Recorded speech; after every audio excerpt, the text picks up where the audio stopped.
Let's be honest, when you think of human resources, what comes to mind? Paperwork? Payroll? Well, it's time to forget all of that.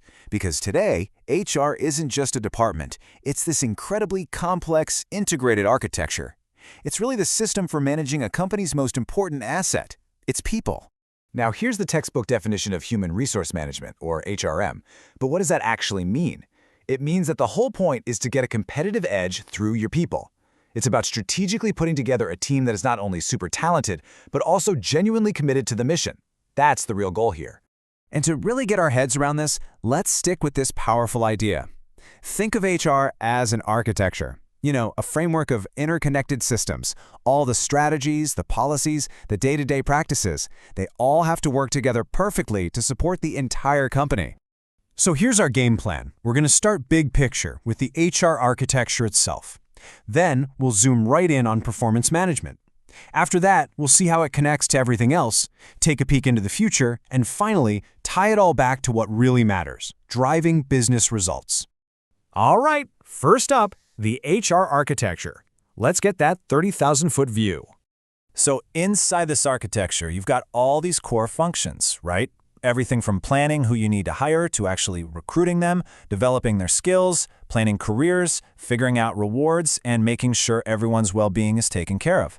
They're all connected, but there's one piece that really acts like the central gear, the engine that turns all the others. And yep, that's our focus today, performance management. So let's zoom in on that engine. And I promise you, this is about so much more than just that dreaded annual review. So what are we really talking about when we say modern performance management? Well, it's a complete 180 from the old, stiff way of doing things. And the difference is just huge. The old way, that once-a-year top-down meeting that was all about everything you did wrong. The new way is a continuous, ongoing process. It's about having natural, meaningful conversations that are focused on the future, on development. It's a total shift from judgment to growth. In fact, you can boil it down to this simple but really powerful cycle. First, you set super clear goals. Then, you provide open and continuous feedback. And based on that, you develop the skills people need for the future. It's not a one-and-done event. It's this constant, supportive loop. Now, this isn't just theory. Let's look at a real-world example. The BBC completely transformed its performance management system because they wanted to build a true high-performance culture. And get this, the results were incredible. By shifting their focus to meaningful discussions about goals, feedback, and careers, employee engagement in the process shot up to 91%. It just goes to show when you make it about genuine development, people actually want to be a part of it. Okay, let's zoom back out. Now that we've seen the engine up close, let's explore how performance management really is the great connector, the thing that powers the rest of that entire HR architecture. First off, think about recruitment. The data you get from performance management is an absolute gold mine. When you know what makes your top performers tick, you have a crystal clear blueprint for who to hire next. Your recruitment team can go out and find candidates with those exact qualities. And as business psychologist Ben Schwenke says here, this creates this amazing internal talent pipeline. When you develop your current employees based on these performance conversations, you're getting them ready for their next role, which means you don't have to constantly search for talent outside the company. This also plugs directly into learning and development. I mean, those performance conversations are the best possible way to spot where the skill gaps are. And that insight, it becomes the roadmap for creating training programs that are actually targeted and effective. And Janice Burns from Degreed really hits the nail on the head. This taps into a huge motivator for people. Employees today want to grow, they want to better themselves. So when L&D is directly tied to their performance and their career goals, it creates this amazing environment of motivation and investment.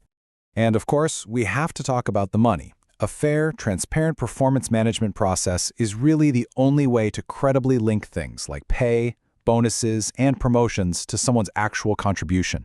It makes sure that rewards are based on merit, not on bias. But it's about so much more than just a paycheck. This is what's called the total rewards framework. A great performance management system doesn't just decide a bonus. It unlocks growth opportunities, it provides recognition, it helps build a positive environment where people feel secure and valued. It seriously impacts every single piece of the employee experience. Okay, let's shift gears and look ahead. The world of work is changing faster than ever, and you better believe HR is evolving right there with it. And what a journey it's been.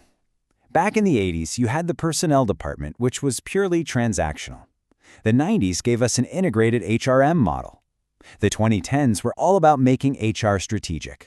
And now, we're in the era of digital and AI-powered HR, which is all about being predictive and building resilient organizations. This new era is all about data. HR is no longer just reacting to problems after they happen. With tools like predictive analytics, HR can actually anticipate what talent they're going to need, they can spot retention risks before people leave, and they can make proactive, data-driven decisions that really shape business strategy. And a massive part of that strategy is diversity, equity, and inclusion, or DEI. This isn't just a buzzword, it's a huge business imperative. The global DEI market is projected to hit $15.4 billion by 2026. That shows an enormous commitment to building workplaces that are fair, inclusive, and truly representative.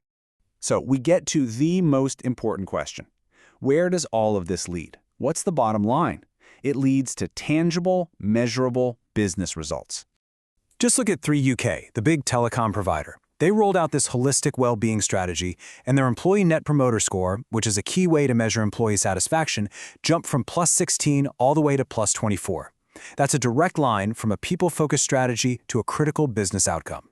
So let's end on this thought. Performance management is no longer just some HR process you have to check off a list. It's the engine of a much larger strategic architecture. It is a continuous, strategic conversation that fuels growth, development, and ultimately business success. So the real question is your organization having the right